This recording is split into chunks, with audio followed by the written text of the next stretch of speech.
Hello everyone, आज के इस वीडियो लेक्चर में हम डिस्कस करेंगे न्यूक्लियर एंड मैग्नेटिक स्कैटरिंग। तो सबसे पहले हम देखेंगे न्यूक्लियर स्कैटरिंग क्या होती है एंड देन हम डिस्कस करेंगे मैग्नेटिक स्कैटरिंग क्या होती है। तो फर्स्ट हम देखते हैं न्यूक्लियर स्कैटरिंग। जैसा कि आप नाम से समझ सकते हो, इसके अंदर स्कैटरिंग किसके कारण होगी? न्यूक्लियर के कारण होगी, यानी कि न्यूक्लियस के कारण होगी। ठीक है। It involves the interaction of A neutron with the nucleus of the atom. मतलब क्या हुआ कि इसके अंदर इंटरेक्शन किसके बीच में हो रही है? न्यूट्रॉन, जो कि हमने इंसिडेंट बीम किसकी हमने दी? न्यूट्रॉन डिफ्रेक्शन के अंदर न्यूट्रॉन के लिए। अब ये इंटरेक्ट किससे करेगा? न्यूक्लियस से ऑफ द एटम। ठीक है, जैसा कि आप इसके नाम से समझ रहे हो, न्यूक्लियर स्कैटरिंग मतलब कि न्यूक्लियस के कारण होगी स्कैटरिंग। तो जैसे ही हमारे पास जो इंसिडेंट बीम ऑफ न्यूट्रॉन है वो इंटरेक्ट करता है सैंपल के न्यूक्लियस के साथ में, तो इसके कारण जो स्कैटरिंग होगी, ठीक है, इसके कारण जो न्यूट्रॉन बीम इधर उधर बिखरेगी उसको हम क्या कहेंगे? न्यूक्लियर स्कैटरिंग कहेंगे।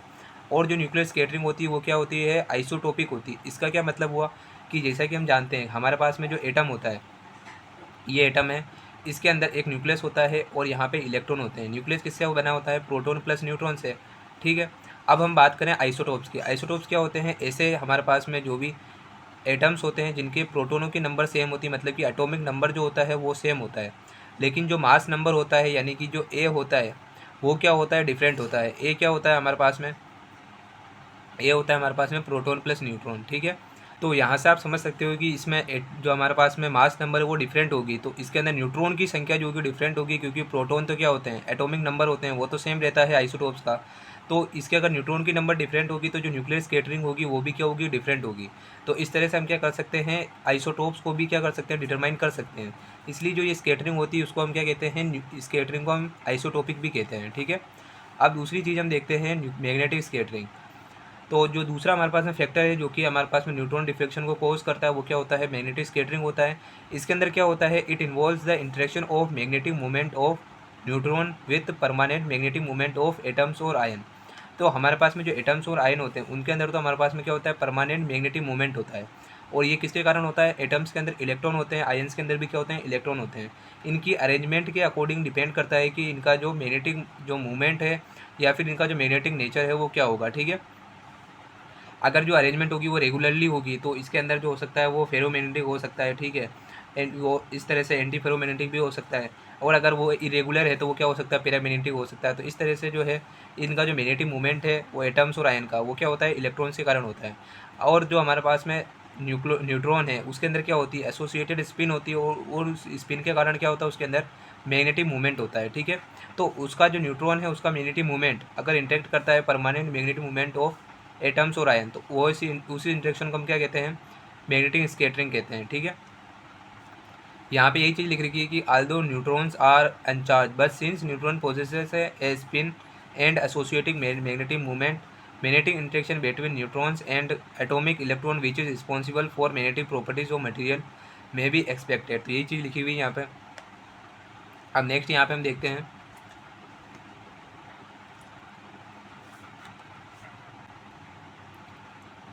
the magnetic moment of atom in a paramagnetic crystal are arranged at random in absence of external magnetic field and hence magnetic scattering of neutron of such a crystal is also random।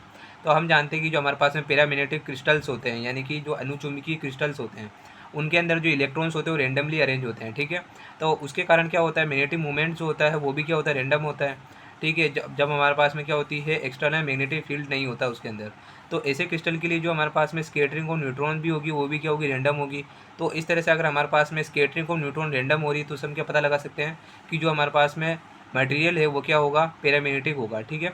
अब दूसरी चीज़ की in ferromagnetic substances the magnetic movement are regularly aligned. ठीक है। तो ferromagnetic के अंदर क्या होगा? जो मैग्नेटिक मूवमेंट होंगे वो रेगुलरली अलाइंड होंगे, मतलब कुछ इस तरह से इसके मैग्नेटिक मूवमेंट्स होंगे। ठीक है।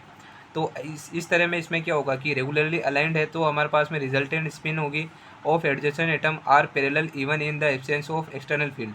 तो इसके अंदर जो हमारे पास में जो न्यूट्रॉन होंगे जब उसको हम इंसिडेंट करेंगे तो हमारे पास में जो इसकी स्कैटरिंग होगी भी क्या होगी? रेगुलर होगी। ठीक है। तो इससे हम पता लगा सकते हैं कि ये क्या होगा? फेरोमैग्नेटिक सब्सटेंस होगा। और ये जब हमारे पास में एक्सटर्नल जो हमारे पास मैग्नेटिक फील्ड है वो अप्लाई नहीं होगा तो भी ये कंडीशन हमारे को देखने को मिलेगी। In anti ferromagnetic material the magnetic movement, तो हमारे पास में जो एंटी फेरोमैग्नेटिक जो हमारे पास मटेरियल्स होते हैं उनके अंदर क्या होता है? Movements are also regularly aligned but in such a way that adjacent spin along certain direction are opposed. मतलब इसमें क्या होता है कि जैसे हमारे पास में एक स्पिन ऊपर होगी, एक मैग्नेटिक मूवमेंट जो होगा नीचे होगा, तो इस तरह से जो इनका मैग्नेटिक मूवमेंट जो होता है अलाइंड होता है रेगुलरली। बस एक अप होगा तो दूसरा डाउन होगा, एक अप दूसरा डाउन, ये क्या होगा, रेगुलर पैटर्न में होगा। तो इनका जो हमारे पास में क्या होता है, इनका जो हमारे पास में जो न्यूट्रॉन स्केटर होने के बाद में हमारे पास में जो स्केटरिंग होगी वो भी रेगुलर होगी, बट इसमें क्या होगा कि एक बार अप एक बार डाउन होगा। तो इस तरह से हमारे को पैटर्न दिखाई देगा, तो इससे हमको पता लग जाएगा कि वो क्या होगा, हमारे पास में एंटी फेरोमैग्नेटिक सब्सटेंस होगा। तो इस तरह से हम क्या लगा सकते हैं, पता लगा सकते हैं कि कौन सा टाइप का हमारे पास में क्रिस्टल है। ठीक है, तो neutron deflection is use to make distinction between ferromagnetic and anti ferromagnetic materials. तो इसका हम यूज़ भी इसलिए कर सकते हैं कि जो फेरोमैग्नेटिक है और एंटी फेरोमैग्नेटिक मटेरियल है उनको डिफ्रेंशिएट करने में।